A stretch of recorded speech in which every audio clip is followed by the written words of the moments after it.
agora a gente já vai começar. Está ao vivo, muito bem. Então, muito bom dia. Muito bom dia aos nossos alunos e alunas do curso de Direito da Uninter e também de outros cursos da nossa instituição. É com muito prazer que finalmente posso apresentar a minha colega de mestrado e professora, doutora Marina Michel de Macedo. O seu sobrenome, professora, o seu último sobrenome eu vou deixar por sua conta. Tá bom, pode falar, é Martinichen, adquiri depois de casada também ainda, às vezes eu me Está pego. acostumando. Apesar de estar casada já. Professora Marina, eu agradeço imensamente pela sua disponibilidade para estar aqui conosco numa quinta-feira santa, né? Numa véspera de feriado, e para tratar de um tema extremamente importante dentro do direito financeiro, que está relacionado aqui ao regime fiscal brasileiro e como que isso se encaixa no nosso contexto constitucional. Então, só apresentando rapidamente a professora Marina, ela é mestre em Direito pela Universidade Federal do Paraná, doutora pela USP, né, professora? Uhum. Doutora pela Universidade de São Paulo, professora de Direito Financeiro e Econômico na Unibrasil, e hoje, novamente, né, porque ela já esteve com a gente ano passado, hoje, novamente, ela vai estar aqui com a gente, brindando com as suas palavras, com os seus ensinamentos. E, professora, já deixa o convite aqui para o próximo semestre. Já é a nossa Oconcura aqui, a nossa favorita para estar com a gente. Então, professora, muito obrigada novamente e a palavra é sua. Eu queria agradecer, Safira, as gentis palavras, lembrar que a Safira, nós realmente fizemos um mestrado juntos, eu só não vou lembrar a data, porque isso me deixa... Melhor não, professora, melhor não, deixa... Certo, então para mim é uma honra estar aqui com você hoje, certo? Comecei no direito administrativo, passei um pouquinho no urbanístico, mas terminei no financeiro. Eu acho que você continuou no administrativo, né? Continuamos firmes e fortes, mas até é importante para os nossos alunos que estão aqui, a importância, né, da correlação das disciplinas, né, o quanto... até para o direito financeiro, a importância do direito administrativo e, sem dúvida, também do direito constitucional, né, professora? Sim. E também queria cumprimentar também a Bruna, querida Bruna, também aluna da Unibrasil, professora aqui, né? Muito obrigada pelo convite. Mas começando, então, professora Safira, eu acho que já podemos conversar, pegando o gancho da apresentação da inter-relação entre as matérias. O primeiro ponto do direito financeiro, que eu gosto sempre de salientar para os alunos, é que o tributário é uma espécie, está dentro do direito financeiro. Todo mundo imagina o contrário, as faculdades, inclusive, destacam muito mais o tributário, mas dentro da ordem constitucional, se formos pensar, o tributo é apenas uma das receitas do Estado, né? Nós temos inúmeras receitas do Estado. O tributo é apenas uma. O direito financeiro vai tratar da arrecadação, da execução orçamentária, da despesa pública, do controle e do planejamento. Então, o direito financeiro, ele é muito mais amplo que o direito tributário. Mas nós estamos acostumados mais com o direito tributário porque é o link entre a iniciativa privada e o Estado, principalmente quando retiro o patrimônio da iniciativa privada e repasso para o Estado. Daí a importância dessa regulação. Mas para entender um pouquinho, então, e cumprimentando todos os alunos da Uninter nessa quinta-feira santa, com a cara de Curitiba, eu falo que agora sim nós estamos entrando no clima curitibano, né? Mas com a cara de Curitiba, então, começamos a falar um pouquinho do direito financeiro. Mas, para compreender o direito financeiro, professor, e aqui eu deixo, não sei se a gente pode deixar aberto, se os alunos quiserem questionar também, e professora Safira e professora Bruna, por favor, podem, né, interromper quando, né, e vou entender mais com uma conversa a respeito do que é o direito financeiro mesmo e os principais pilares dentro do nosso ordenamento jurídico. Então, antes de a gente entender o que é direito financeiro, nós temos que entender o que é o fenômeno financeiro. E o fenômeno financeiro ele é muito estudado, principalmente por autores portugueses, e que caracterizam a partir de 3 características muito específicas. Uma política, outra econômica e outra jurídica. Então, para que vocês entendam o que é o fenômeno financeiro, vocês devem entender como um fato social que tem consequências tanto no âmbito político, econômico e jurídico. Então, a primeira análise é política. Por quê? Porque a atividade financeira pressupõe um processo socialmente organizado e, em regra, coativo de interpretação, hierarquização e satisfação das necessidades públicas. Então, o que isso significa? Uma sociedade, uma determinada comunidade se organiza, estabelece regras, principalmente regras para arrecadar, para usar e para controlar esses recursos. E é extremamente interessante que nós temos que estabelecer aqui um sistema coativo. Por quê? Porque ninguém vai recolher tributos de forma amigável ou simplesmente porque possuem esperança na sociedade. Na verdade, todo o sistema de direito financeiro em relação à tributação é um sistema de coação. Ou seja, se a iniciativa privada não recolhe tributos, ela vai sofrer uma consequência. Então, a sonegação tributar, a sonegação é crime, tanto que é crime. E esse é um dos pilares que sustenta a nossa atividade financeira. Isso por um lado, ou seja, da estrutura social que organiza toda a sociedade. Por outro lado, pressupõe uma organização política marcada pela diferença entre aqueles que governam e aqueles que são governados. Então, os governados vão eleger um representante e esse representante vai enumerar quais são os objetivos daquele Estado para um determinado período de tempo. E esses objetivos serão legítimos, por quê? Porque decorrem do processo democrático. Então, vamos imaginar o seguinte, no primeiro governo Lula, houve uma opção pelo encerramento da dívida externa brasileira. E é legítimo? É. Por quê? Porque houve um processo democrático no qual elegeram o representante do Partido dos Trabalhadores. E qual foi a estratégia de direito financeiro jurídico utilizada para o encerramento da dívida pública externa brasileira? Houve uma emissão de títulos da dívida pública no âmbito interno, que supriu, que pagou essa dívida externa. Então, houve, na verdade, a operação de substituição da dívida pública externa brasileira por uma dívida pública interna. Por que a opção política? Porque naquele momento nós estávamos com uma estabilidade econômica, com o dólar baixo, em crescimento e superávit econômico positivo. E havia uma preocupação em tornar o Brasil um credor internacional e não um devedor. Então, houve uma opção política de transformação da dívida pública. Isso é legítimo porque é respeitado todo o processo democrático.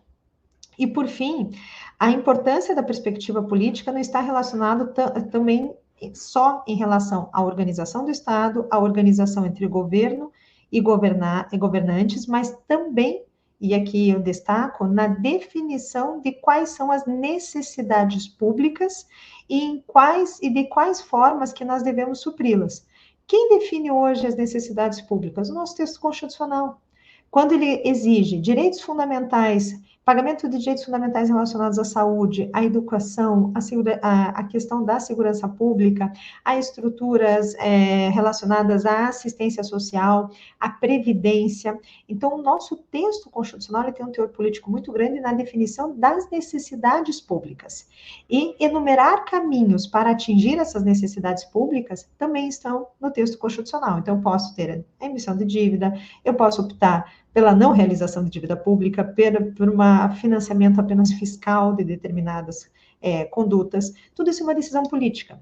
E eu gosto muito de trabalhar sobre o aspecto político da atividade financeira. Por quê? Porque, diferente da sociedade brasileira hoje, que existe um preconceito contra a política, eu acredito que é o fortalecimento da política que vai conseguir melhorar a qualidade de vida das pessoas.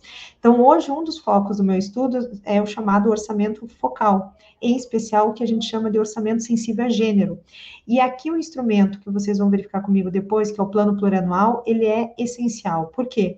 Porque no plano plurianual nós podemos definir quais são os programas de governo estabelecidos para 4 anos. E essa discussão do plano plurianual, a iniciativa do projeto de lei é do Executivo, mas no plano plurianual o Poder Legislativo tem amplos poderes para alterar os programas e objetivos. E é no parlamento que as necessidades públicas e as necessidades da população são melhores atendidas, certo? Então, esse é o aspecto político do fenômeno financeiro. O econômico é evidente. O fenômeno financeiro possui uma perspectiva econômica, por quê? Porque ele trabalha com a utilização de meios econômicos para suprir necessidades públicas. A atividade financeira está relacionada com a produção, redistribuição e consumo de riqueza. Isso significa que o direito financeiro pressupõe a escassez de recursos na alocação financeira, ou seja, nós temos recursos finitos para demandas infinitas. Então, esse processo de racionalização aqui, de planejamento, ele está ligado com o direito financeiro. E, por fim, nós temos a perspectiva jurídica, que é essa que nós vamos tratar. No plano das relações jurídicas, fala-se não apenas na estrutura do Estado, mas, sobretudo, nas relações financeiras, nas quais o Estado obtém meios necessários para o financiamento da estrutura administrativa e dos públicos prestados. Então, imaginem o seguinte, não há como se pressupor o financiamento de uma atividade financeira sem regras que definam. Não há como retirar patrimônio da iniciativa privada sem regras que autorizem essa retirada e deixem essa retirada estável e clara. O gasto público, ele também, o orçamento possui um caráter autorizativo. O orçamento autoriza o Estado a realizar uma despesa pública. Então, pelo casamento pela união desses três aspectos, jurídico, econômico e político, em que nós conseguimos encontrar a atividade financeira do Estado. E o que é essa atividade financeira? A atividade financeira do Estado é toda e qualquer atividade relacionada à arrecadação, ao uso de recursos públicos mediante planejamento, com o objetivo de atingir e suprir as necessidades públicas. Toda essa cadeia, desde arrecadação, planejamento e uso, ou ainda melhor, planejamento, arrecadação e uso, ele é controlada pelo Estado, tanto de forma interna como de forma externa. São esses os pilares do direito financeiro, certo?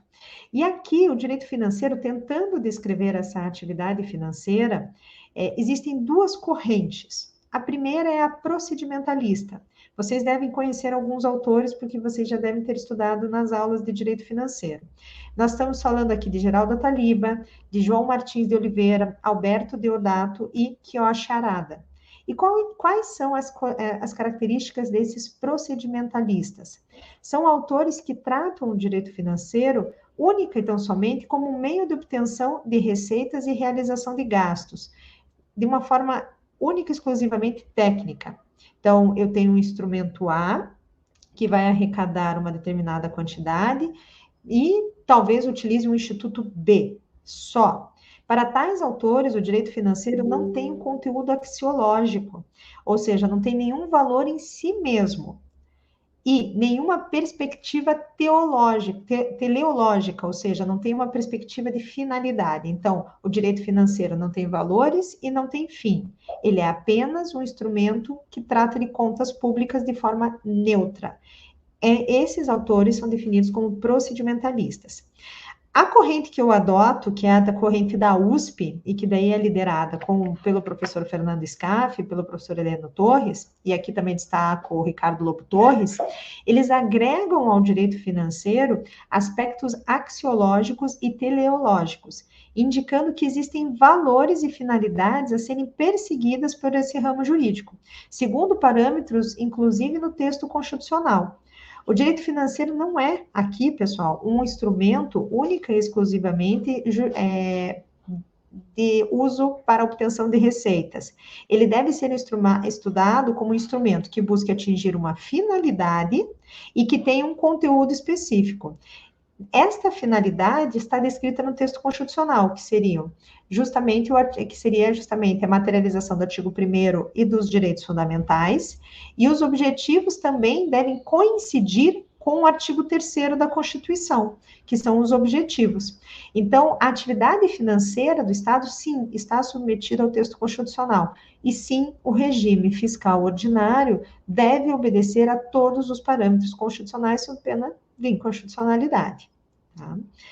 Então, para o professor Fernando Scaff, que é o professor de Direito Financeiro titular da USP, o direito financeiro é o ramo do direito no qual se estuda como o Estado arrecada, como o Estado reparte, e aqui, Safira, professora Safira, a sua preocupação em fazer a ligação com o direito financeiro, o repartir da receita pública é puro federalismo fiscal.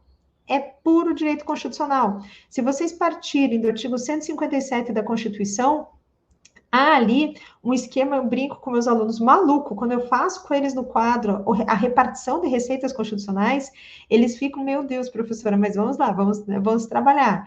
E pessoal, eu vou fazer uma brincadeira com vocês, é muito útil na advocacia, tá? Principalmente se vocês advogam em improbidade administrativa.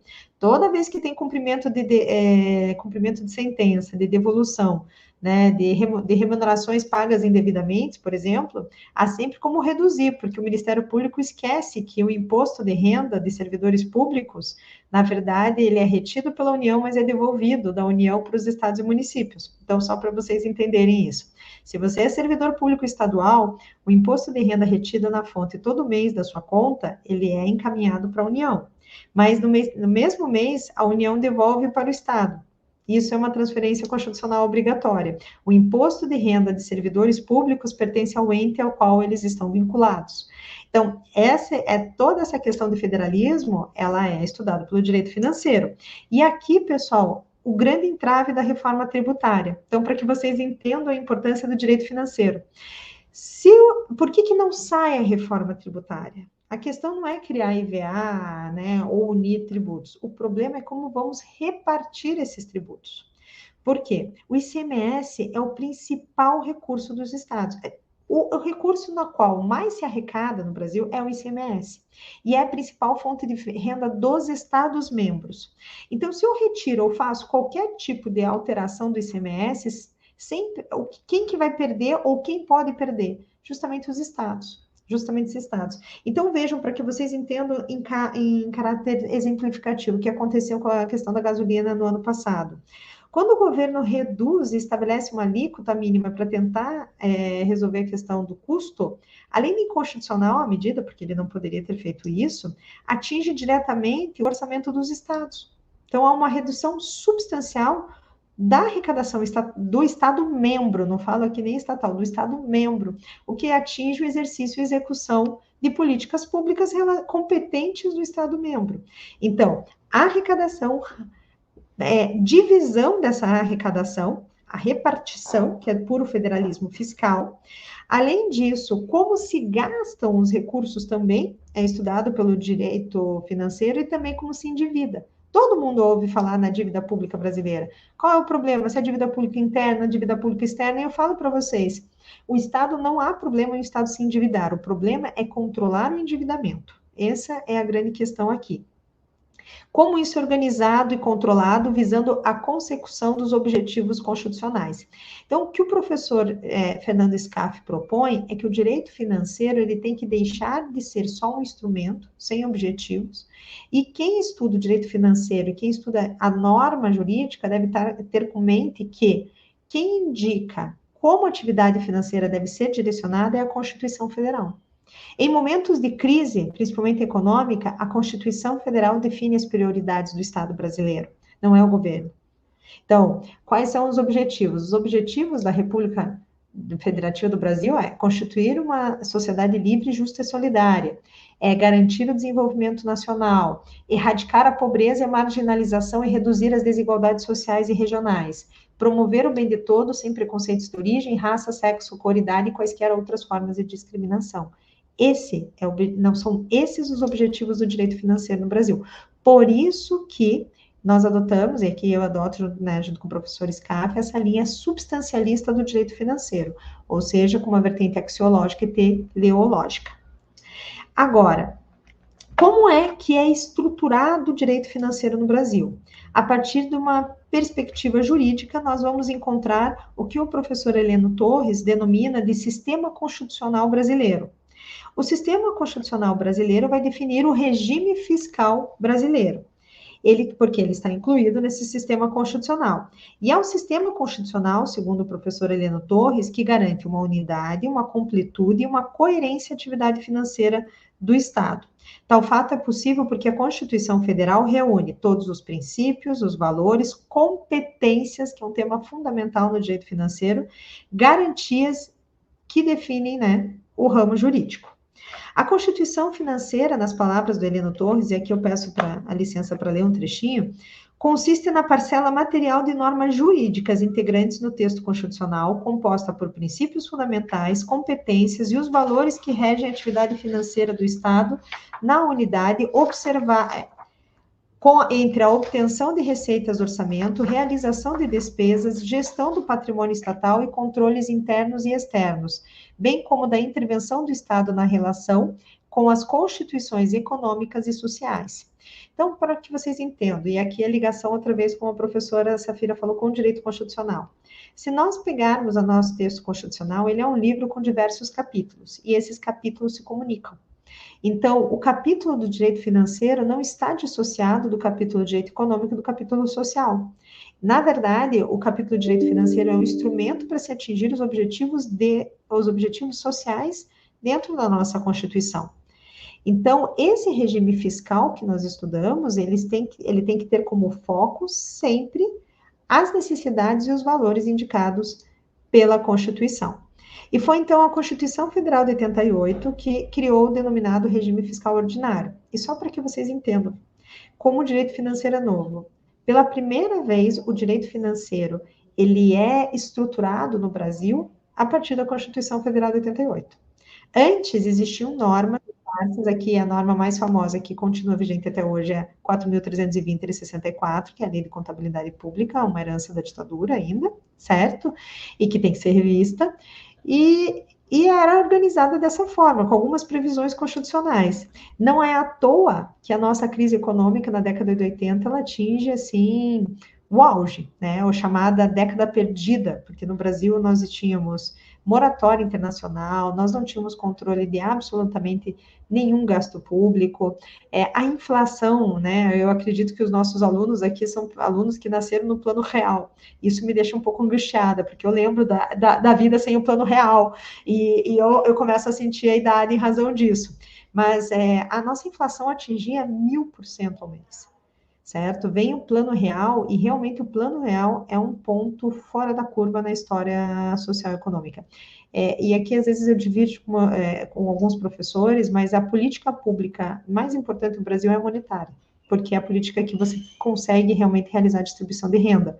Porque quando você garante poder econômico para a população, você permite que essa população compre comida, compre, né, elementos substanciais e necessários para a vida.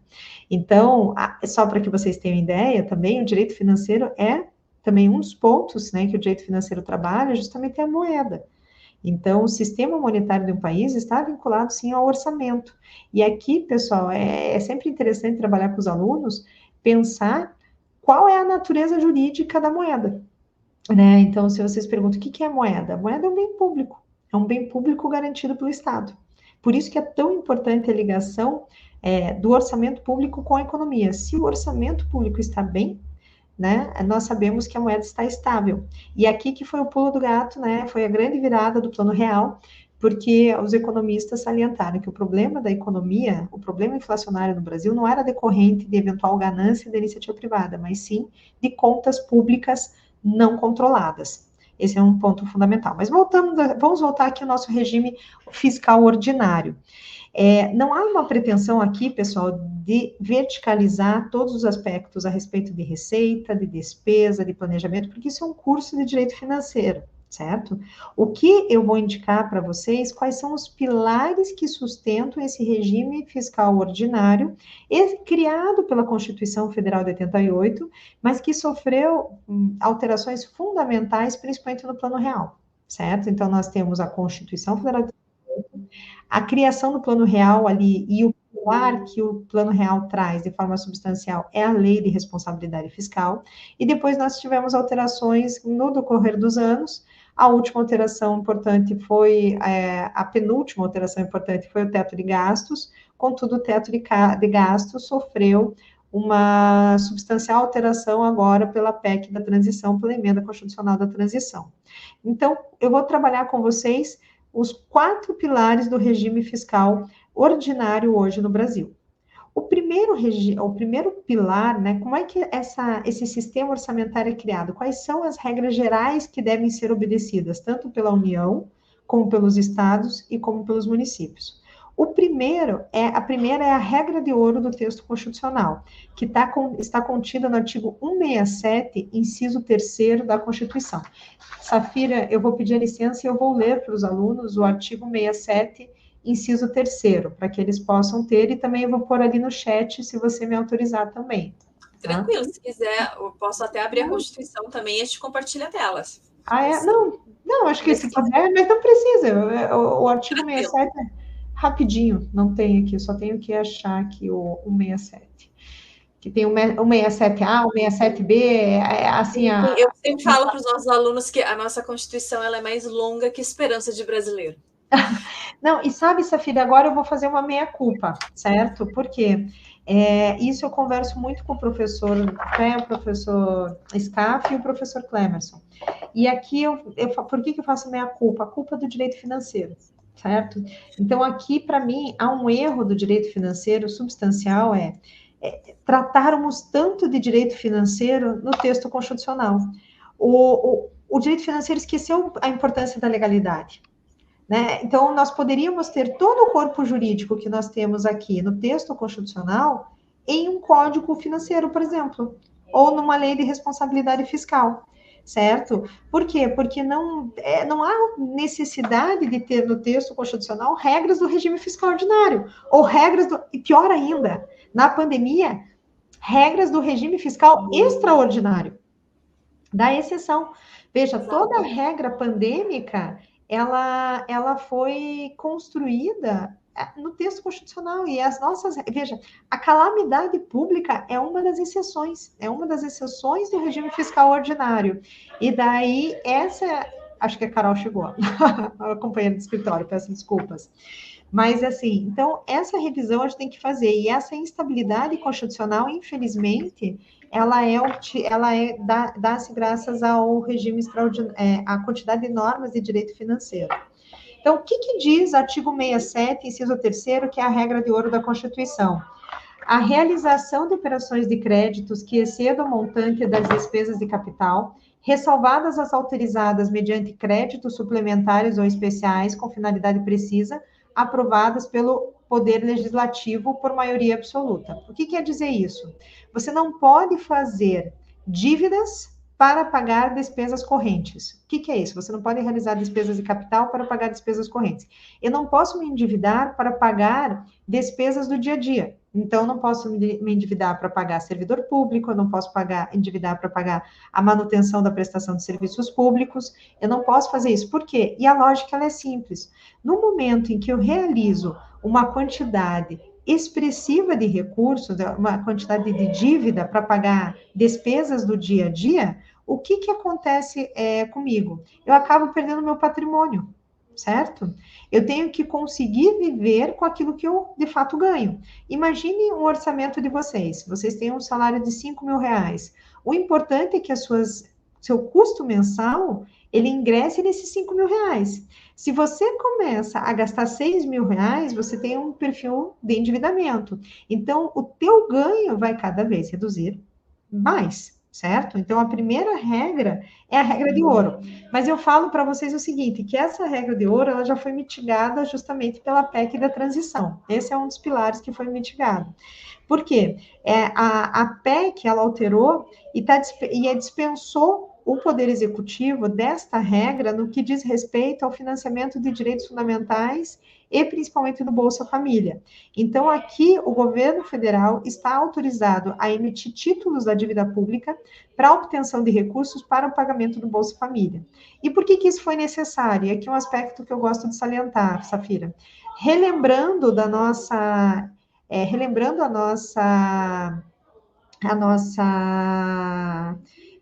Vocês estão escutando a conversa atrás? Porque senão eu peço ali. Está atrapalhando ou não? Deixa eu ver. A gente está ouvindo um burburinho atrás, mas está tranquilo, professor. Então tá bom. Então tá. Então, o que acontece?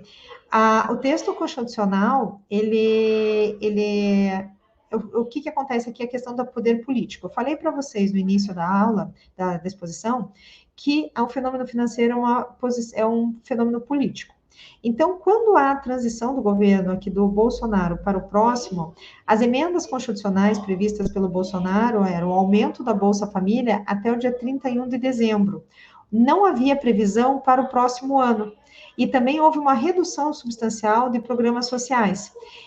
Por que a PEC da transição e o jogo político é tão importante? Se nós estamos em uma crise econômica e numa eleição que foi praticamente 51 a 49, se em janeiro todos os programas sociais são afastados, o que acontece com a população? Ela entra numa revolta e o governo perde legitimidade. Então, a transição aqui, essa PEC financeira, é de extrema importância justamente para garantir estabilidade política. Então, essa quebra foi uma quebra, realmente, um pacto do Congresso para você conseguir uma estabilidade política para começar o governo. Depois você acerta. Então, o primeiro pilar era a regra de ouro, que já foi afastada pela emenda constitucional da transição. O segundo pilar era o teto de gastos, certo? Que foi criado no governo Michel Temer, que também foi relativizado. E o arcabouço fiscal está justamente aqui. A ideia proposta, a gente vai falar um pouquinho mais para frente, é a retirada desse teto fixo e a criação de bandas de forma a deixar sustentável dependendo do grau de arrecadação do Estado. Então, qual que é a ideia, pessoal, do teto de gastos? É reduzir os gastos relacionados ao que nós chamamos de despesas correntes, vocês já devem ter estudado, que são as despesas de manutenção do Estado. O problema é que as despesas de manutenção do Estado são as despesas relacionadas a serviços públicos fundamentais, saúde e educação. Então, quando você cria um teto, um limite para esses gastos, você não permite maiores investimentos. Então, você resume a atuação do Estado àquilo que está definido. Então, você não tem um investimento a maior em gastos de saúde e de educação. Você sempre vai ter estável. Então, esse limite, essa ideia de teto, ela justamente já foi questionada, está sendo afastada pelas regras de transição e será substituída futuramente por uma regra do novo arcabouço fiscal visando a sustentabilidade. Por que eu já não falo a regra para vocês? Eu já não falo a regra para vocês. Oi, eu estou em palestra. Desculpem, gente. Desculpa. Aí, então... Imagina, dá um oizinho para a Carol. Dá oi, ela já saiu. Então, o que acontece? Aqui, Então, a parte do teto de gastos, o que acontece? Ela foi substituída e vai para o novo arcabouço fiscal. O problema é que o governo divulgou o novo arcabouço fiscal, mas não deu o texto de lei. Não deu o texto da lei. Então, nós não sabemos como é que essa estrutura vai ser, repassada para a população. Mas aqui, e eu acho fundamental a gente colocar que o que a gente torce, eu pelo menos torço como professora de Direito Financeiro, que a gente retire da Constituição. A gente retire tudo isso da Constituição e passe para um texto, uma legislação complementar, como determina a Constituição. Por quê? Porque a gente gera menos instabilidade constitucional. Existe um estudo da Fundação Getúlio Vargas, Safira, depois eu posso até compartilhar com você, para você compartilhar com os alunos, que fala que praticamente mais de 90% das emendas constitucionais dizem respeito ao direito financeiro.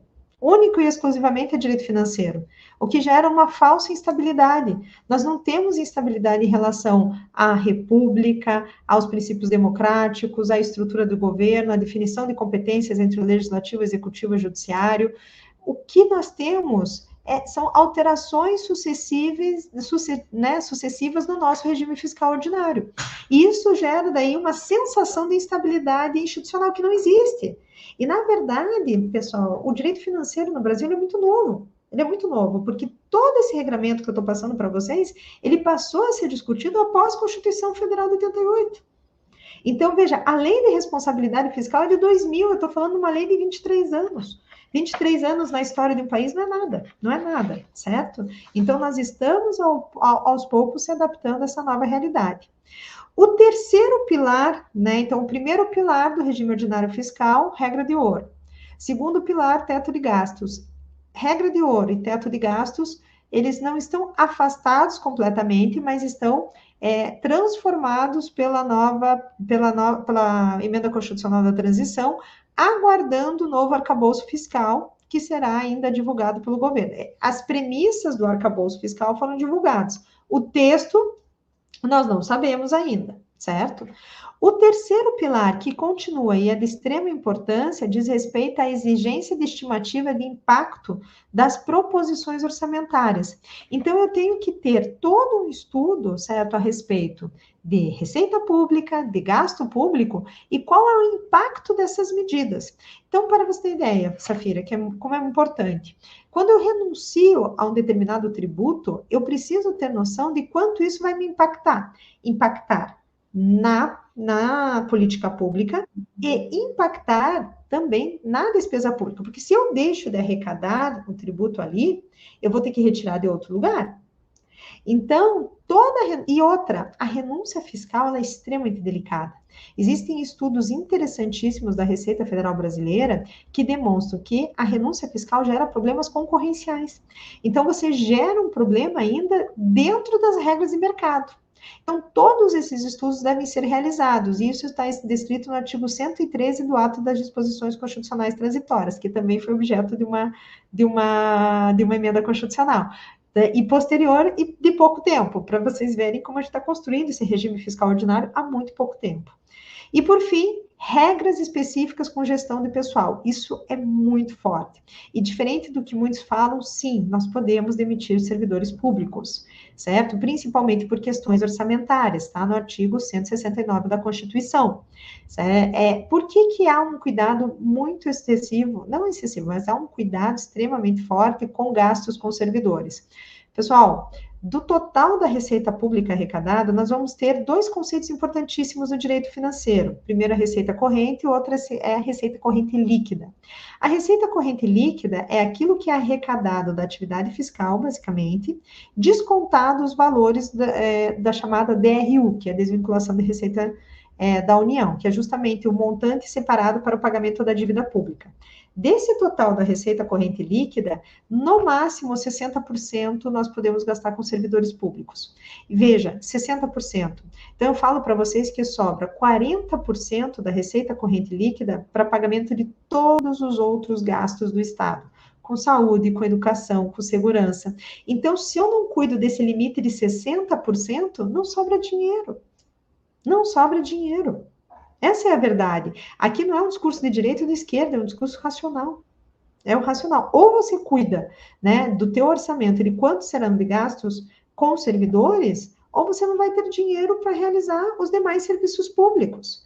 Então, 169 estabelece que quando o limite estabelecido por lei complementar não for respeitado, mas pelo ente da federação, ele deve demitir servidores.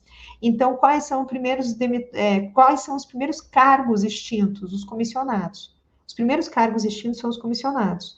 Após, deve existir uma revisão das profissões que não são mais úteis para a administração pública, certo? Então, vamos imaginar aqui que tinha no TJ assessorista. Não tem porquê, certo? Então, cada cargo ele é revisto. Então, e os limites, para quem tiver curiosidade, vocês podem buscar a Lei de Responsabilidade Fiscal, o artigo 29. Estão todos definidos ali de forma clara. Então, esses pilares, esses 4 pilares que eu passei para vocês, estão no texto constitucional. Regra de ouro, teto de gastos, os 2 mitigados pelo novo arcabouço fiscal, estimativa de impacto orçamentário, artigo 113 dos atos das disposições constitucionais transitórias, e, por fim, a regra com o pessoal. Agora, do ponto de vista infraconstitucional, nós possuímos 2 importantes leis. A primeira é a lei complementar por excelência, que é a Lei de Responsabilidade Fiscal, que ela é o mecanismo legislativo com a finalidade de garantir a estabilidade e a redução de desigualdades entre os entes federativos. Além da Lei de Responsabilidade Fiscal, nós temos a Lei 4.320 de 64, que é a Lei da Contabilidade Pública Nacional. Então, o regime fiscal ordinário relacionado à lei de responsabilidade fiscal, ele também vai ter 3 pilares que devem ser respeitados. Então, o primeiro, que coincide com a Constituição, que é a gestão de pessoal. O segundo, terá um cuidado excessivo com criação de aumento de despesas. E o terceiro, desculpa, eram quatro. O terceiro são as despesas de duração continuada, também mecanismos de controle. O que é uma despesa de duração continuada? Um programa de governo, um programa de serviço público. Então, vai ter um cuidado grande com isso. E, por último, que são as chamadas metas fiscais e contingenciamento. O nosso regime fiscal é um regime de metas. E por que ele é um regime de metas? Porque essa é a criação do Plano Real.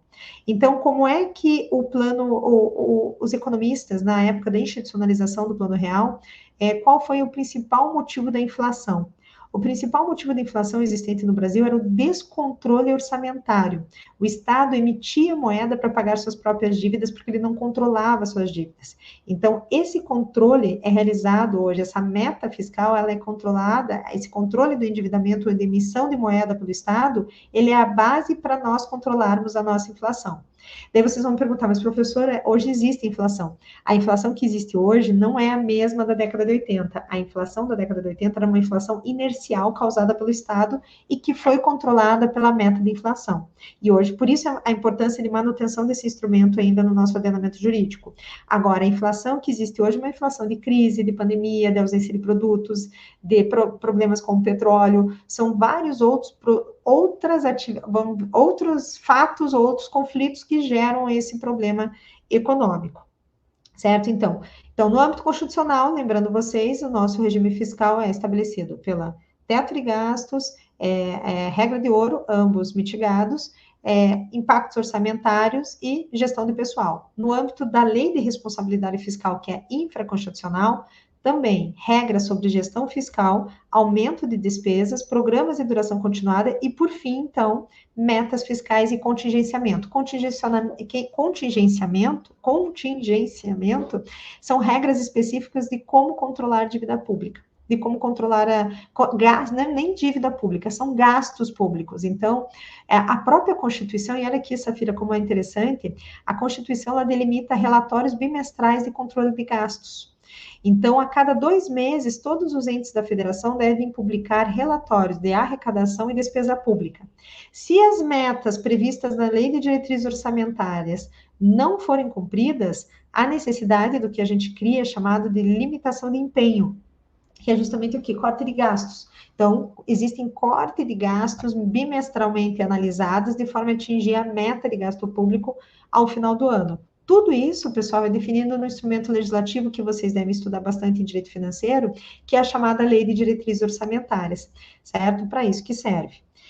Por fim, pessoal, só para que vocês terminem aqui, eu gostaria de tecer duas, rapidinho, que eu já vi que eu acho que eu me alonguei demais, são 2 pilares aqui, que é o regime fiscal extraordinário e o novo arcabouço fiscal. Então, o novo arcabouço fiscal, nós não sabemos ainda como é o texto legislativo, não foi repassado.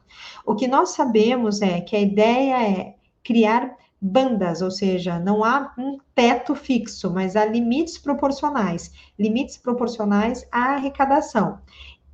Como que o Estado vai fazer isso é a grande dúvida de todos os professores de direito financeiro e economistas. Por quê? Porque a gente não sabe como é que a gente cria regras de contingenciamento, ou seja, de controle de gasto público, em um mecanismo aberto de bandas, certo? É como se eu falasse assim, se eu tenho um mecanismo, uma meta de X, e eu não atingir essa meta de X, eu estou ultrapassando o meu gasto público, eu vou cortar até atingir um número fixo. Agora, eu não sei como restabelecer esse controle quando há uma proporcionalidade. Então, essas regras fiscais devem ficar mais claras para nós até o final do exercício financeiro do primeiro ano de mandato.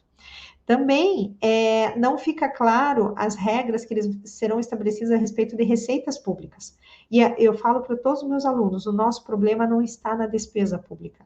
O nosso problema está na receita pública, principalmente em programas de renúncia fiscal. Não existe no Brasil um controle de quanto nós renunciamos e não há um controle se essa renúncia é efetiva e nos traz benefícios. Então, eu falo, o problema não é a despesa, o problema não é planejamento, o problema está na receita.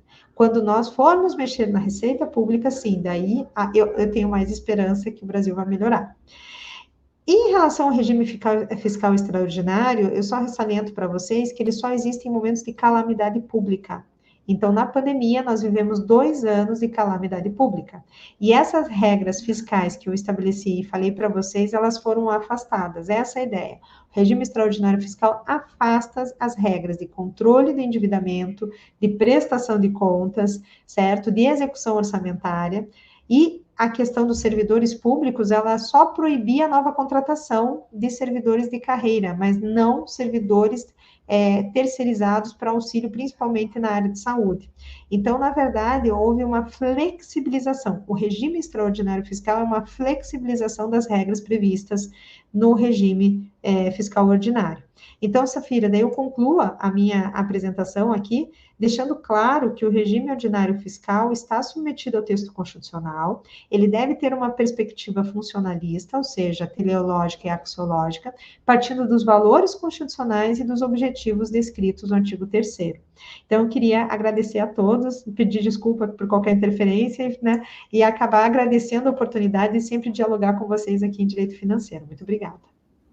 Muito obrigada, professora Marina, pela aula, pela brilhante exposição, da maneira mais didática possível, porque eu sempre digo para os alunos que se é difícil lecionar direito constitucional, se é difícil lecionar direito administrativo, que dirá direito financeiro, gente. É um desafio, e a professora Marina trouxe aqui para nós as ideias essenciais do direito financeiro da maneira mais didática possível. Eu quero saber dos nossos alunos que estão online, se a gente tem algumas colocações, algumas perguntas. Enquanto os alunos vão formulando aqui as perguntas, deixa eu até ver aqui. Professora Marina, uma aula excelente, muito obrigada. A Patrícia aqui, muito obrigada por compartilhar esses conhecimentos num momento político tão sensível. E, sobretudo, uma véspera de feriado. Eu acho muito bem, Patrícia, então fica aí os elogios aqui, professora Marina, dos nossos alunos. Deixa eu ver, o professor Igor está por aí? Vamos ver se o Igor dá notícias. Enquanto os nossos alunos formulam perguntas, eu tenho perguntas. Então vamos lá. Eu tenho perguntas. Na realidade, mais do que perguntas, angústias, poderia dizer. Né? A professora falou da questão justamente por que não sai a reforma tributária. E aí, um dos obstáculos aqui seria a forma como a Constituição desenha o nosso federalismo, né? Professora, o que você acha que é o seu posicionamento com relação a isso? Será que nós teríamos que rever esse pacto federativo para que um dia a gente tenha uma reforma tributária efetivamente? Ou passa também por uma reforma política? Qual que seria o seu posicionamento com relação a isso, professora? Eu sou da posição que quanto menos a gente mexer na Constituição, melhor é, né? Então, a divisão de competências, eu não tenho, vamos dizer assim, eu não acho que seja necessária uma reforma de federalismo fiscal, ou seja, eu não preciso ter uma reforma das competências da União, dos estados, neste momento. O que eu tenho que fazer é uma divisão, vamos dizer assim, uma análise dos projetos de reforma tributária a partir do impacto orçamentário para cada ente da federação. Então, antes de aprovar ou encaminhar, eu tenho que saber, a perspectiva de recebimento, de arrecadação, continuará a mesma ou não? Existem mecanismos hoje que eu acho extremamente delicados, né? Por exemplo, é a Lei Candir, que agora a União está repondo para os estados a questão dos recursos. A Lei Candir, ela praticamente renuncia todo e qualquer gasto de ICMS na área de agricultura. E a própria União se prejudica porque também há gastos não se recolhe imposto de exportação em relação a produtos agrícolas. Então, há toda uma regra específica a respeito da agricultura e de exportação ou não no Brasil, o que representa uma renúncia fiscal elevada para os estados e municípios. E, por exemplo, a cadeia sempre é muito preocupante. Então, eu acho que devem existir regras fiscais mais claras em relação à receita, à cadeia tributária. Vou dar um exemplo para vocês, do ICMS. Do total do ICMS que o Estado arrecada, apenas 75% fica com o Estado membro. 25% é dividida entre os municípios, de forma a ser proporcional com a circulação de bens. Então, vamos imaginar aqui que no estado paranaense, Curitiba é a cidade que mais circula bens. Então, isso quer dizer que no efeito cascata, uma renúncia fiscal do estado do Paraná acaba acertando Curitiba e os outros entes. O STF tem decisões polêmicas a respeito disso, porque quando houve essa questão do ICMS no estado de Santa Catarina, num programa específico chamado PRODEC, da renúncia fiscal do ICMS para tentar trazer a iniciativa privada, os municípios ingressaram com ações e foram todos indenizados. Por quê? Porque o município não foi perguntado se ele queria redução. E ele precisa desse repasse. É igual ao IPVA. O IPVA, todo mundo me pergunta, mas professora, por que as nossas estradas são ruins se a gente paga IPVA? Porque eu falo para os meus alunos, não tem nada a ver uma coisa com a outra. Certo? O IPVA, ele não é arrecadado para pagamento e reforma de estradas. O IPVA, ele é um imposto, uma atividade fiscal do Estado, e 50% do IPVA é repassado para os municípios. Então, se há uma redução do IPVA, eu falo para vocês, quem sofre são os municípios, não o Estado membro, porque o Estado já não tem esse recurso de forma integralizada, computada no seu orçamento. Então, quando eu falo a minha preocupação numa reforma tributária a primeira coisa que eu pego, quando eu pego uma reforma tributária quais são os estudos realizados sobre essa proposta em relação ao federalismo fiscal. Porque nós temos que entender como é que o Estado vai viver. Não adianta eu ficar renunciando ou reorganizando, eu tenho que saber quanto esses pilares continuarão ou não. Então, essa é a minha preocupação, Safira. Eu acho assim, não há necessidade de uma reforma política agora, certo? Eu, na verdade, eu considero que o Brasil está vivendo um momento político ainda tão delicado que eu não ousaria mexer em qualquer parte do sistema político nesse sentido. Então, eu só teria o cuidado numa reforma tributária para saber os municípios, os estados e a União estão com uma repartição mais justa, porque esse é um outro ponto que a gente tem que verificar. O Estado brasileiro é um Estado que vive muito de transferências, tá? Transferências constitucionais obrigatórias. Então, a União transfere. Então, a maioria dos municípios, Safira, eu falo para você, a maioria mesmo, vive das chamadas transferências constitucionais.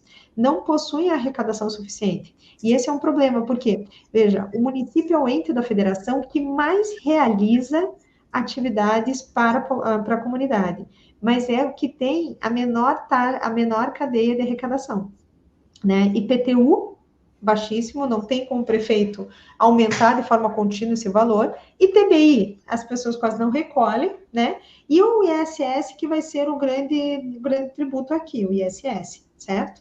Mas não é o suficiente para arcar com todas as execuções. Então, as transferências constitucionais, principalmente da União, dos estados, muitas vezes é o que ressalta, é o que, né, garante essa vivência, essa estabilidade financeira. Então, por isso, e daí, além das transferências constitucionais, e que deve ser repensado, o que existe no Brasil são as chamadas transferências voluntárias, né, da União para os estados e da União para os municípios. Essas transferências voluntárias, na verdade, são instrumentos de poder, porque assim, se você está no governo federal, você transfere para a tua base. Então, você reforça a tua base, você torna mais, né, robusta o teu poder. Foi o que aconteceu com o Lula. Diferente do que aconteceu com a Dilma, porque quando a Dilma entra no poder, pela primeira vez na história, mesmo ela tendo a União, ela perde os prefeitos, certo? Então, e qual que é a reação daí do Legislativo? A reação do Legislativo às transferências voluntárias são as emendas parlamentares. Então, tem toda uma lógica aqui também de poder político, então isso que a gente tem que rever. Eu brinco com os meus alunos que a União é a rica da federação, e justamente por ser a rica da federação, a gente tem toda essa articulação aqui, né, no âmbito estadual e principalmente no âmbito municipal. E a União, ela é a rica porque a União, ela tem dois mecanismos, e isso eu falo com meus alunos, ela tem dois mecanismos que os estados e os municípios não possuem. Primeiro, elas têm as contribuições, né? Então, o nosso arcabouço tributário, principalmente de exercício de atividade econômica, são as contribuições, né? Então, primeiro, isso já acabaria. Mas o segundo poder econômico da União, que todo mundo tem que pensar, a União tem a capacidade de emissão de moeda no sistema financeiro. Então, quando ela não tem recursos, ela faz. Então, nesse regime extraordinário fiscal, o que aconteceu com os estados e com os municípios, pessoal? Para se preparar para a pandemia, O que a União fez? Ela repassou recursos a fundo perdido. O que é fundo perdido, gente? Não é devolvido. Não é devolvido. Então, essa emissão primeira de recursos a fundo perdido, a União não captou no mercado. A União emite moeda. A União emitiu moeda e jogou para os estados e para os municípios. Por que não desenvolvemos o sistema inflacionário? Porque nós não deixamos esse produto gerando, esse dinheiro gerando renda. O que houve? Houve compra de aparelhos de saúde, houve, né, pagamento de servidores públicos de pandemia, então ele foi suprido, o mercado supriu esse dinheiro. Isso não significa que não tenha gerado problemas para o mercado. Então, veja, no momento em que o Estado emite dinheiro, injeta dinheiro, e você articula e estrutura a administração pública no que diz respeito à saúde, você empobrece a iniciativa privada. Então, o que aconteceu? E se vocês forem estudar, hoje, grande parte da iniciativa privada hospitalar está com problemas seríssimos de saúde, de dinheiro, não de saúde, né, de recursos monetários. Por quê? Veja, ninguém ganha do poder de compra do Estado. Ninguém ganha.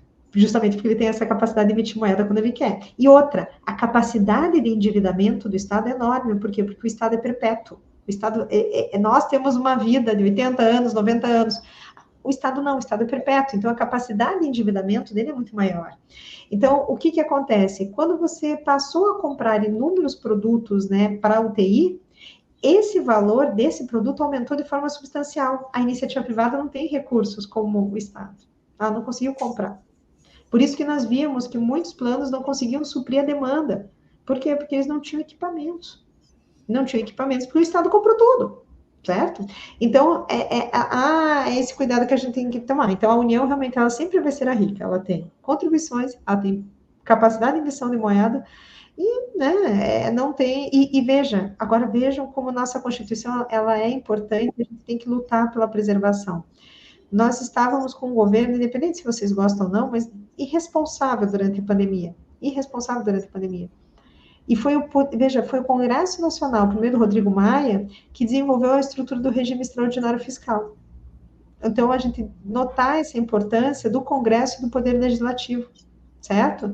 Então, foi a pressão do Poder Legislativo, foi a reorganização do parlamento que permitiu a construção de um arcabouço jurídico próprio de financiamento para um problema, um período extremamente delicado durante um governo de um irresponsável, né? Então, isso que é um ponto fundamental aqui, eu acho. Eu também sempre brinco, professora, com os meus alunos, que o Poder Legislativo é quem tem a chave do cofre. Exatamente. E precisa justamente reforçar esse papel, né? Fazer valer esse papel, né? Professora, só mais o Igor tem uma pergunta, mas Igor, antes da tua pergunta, só mais um detalhezinho, professora. Com relação ao aspecto procedimental de legislação sobre direito financeiro, né? A gente observa que a Constituição, em diversos momentos, ela fala em lei complementar, que vai regular matéria financeira. Esse próximo arcabouço fiscal que nós estamos aguardando provavelmente vai ser implementado por uma lei complementar, ou o governo pretende fazer uso de medida provisória? O que a professora poderia nos trazer aqui? Provavelmente, a ideia, provavelmente vai ter que ter uma nova emenda constitucional, porque, como eu falei, já houve a mitigação do teto de gastos, né? Houve a ideia da mitigação da regra de ouro, provavelmente são regras que vão ser retiradas da Constituição. Mas pelo que nós estamos ouvindo, né, conversando, e o Estado, o próprio governo está se manifestando, acho que o arcabouço será mesmo infraconstitucional, certo? Vai vir para complementar a lei de responsabilidade fiscal, vai absorver o que há de bom, apesar de inúmeras críticas, e muitas pessoas criticaram a lei de responsabilidade fiscal, ela se demonstrou extremamente importante nos últimos 20 anos, eu acho que ninguém mais questiona a importância da lei, então a ideia do novo arcabouço fiscal é complementar, né, deixar mais robusta a lei de responsabilidade fiscal e retirar um aspecto de controle de austeridade, que era a base, né, do liberalismo, por uma ideia de sustentabilidade. O que eu acho importante é, nós aprendemos que não dá para deixar de controlar a dívida pública, não dá para deixar de controlar os gastos públicos, eles têm que ser todos controlados. Contudo, a meta não é mais atingir o equilíbrio fiscal, ou seja, pelo menos o resultado nominal. A ideia, vamos dizer assim, se não der para atingir um resultado nominal positivo, um superávit primário positivo, uma ideia de sustentabilidade a longo prazo, certo? É como se você tivesse uma fotografia e um filme. Na ideia original da lei de responsabilidade fiscal, nós prevíamos uma fotografia, ou seja, o resultado, a arrecadação, o resultado positivo sempre deve ocorrer, né? Resultado nominal positivo, superávit primário positivo. O resultado primário, nós conseguimos positivos, principalmente, acho que foi no último governo do FHC, daí no governo Lula conseguimos, Dilma não conseguimos superávit primário positivo, e desde então nada. Resultado nominal a gente nunca teve positivo, porque o nosso endividamento é muito maior que a nossa receita. Então, a ideia é como fazer para controlar isso a longo prazo. O arcabouço fiscal ele vem para isso. Então, essa é a ideia daí de uma legislação. E a gente não pode esquecer da importância das leis complementares, da legislação. E eu falo muito com meus alunos também, Safira, o direito financeiro, ele é um direito que tem que ter objetivos e valores. Mas ele é um direito, as normas são regras, ou aplica-se ou não. Não há muito como ponderar regras assim no direito financeiro. E por mais que no livro lá de direito financeiro vocês tenham princípio da anualidade, princípio da universalidade, princípio, aqui cabe parar um pouquinho, voltar na teoria geral do direito e verificar que ali não é princípio, aquilo é uma regra, certo? A nomenclatura princípio é uma questão de costume, mas a natureza jurídica é de regra. É mais ou menos isso, eu acho. Maravilha, professora. Deixa eu ver o que o Igor trouxe aqui. Qual a opinião da professora sobre os pisos que a União fixa para que os outros entes federativos observem? Tá, Oi, Igor, tudo bem? Se você tivesse microfone, pelo menos eu dava um oizinho para você, né? Tudo bem, querido? Vamos lá. Igor, eu só não entendi. Os pisos que você fala são pisos, por exemplo, de servidores, por meio de lei complementar, com a lei de responsabilidade fiscal indica? Será que é isso que você quer falar? Vamos ver se ele responde. Se ele responde por aqui, ou pode ser pelo WhatsApp. Não sei será que você consegue enfermagem, ele colocou aqui. Então, esse é um problema. Enfermagem, professores, acho que é de servidor, né? Exato. Então, na verdade, isso é um problema. É um problema, por quê? E aqui é um problema que a própria União gera a partir do que ela impõe, né? Então, vamos imaginar o seguinte, eu falei para vocês que a estrutura orçamentária do Estado, ela é pensada, né, numa tentativa de organizar a casa, ou seja, as minhas receitas são suficientes para o pagamento das minhas despesas. E a regras, um dos pilares do nosso regime fiscal ordinário, fiscal ordinário é justamente o controle de servidores públicos. Se eu estipulo regras, e são regras extremamente claras, na lei de responsabilidade fiscal, sobre o teto que eu posso gastar em servidores estaduais dentro do Poder Executivo, se eu começo a criar regras de pisos salariais, certo? Para os estados e para os municípios, eu estou fazendo o quê? Eu estou sufocando o executivo. Eu estou sufocando o executivo municipal e estadual.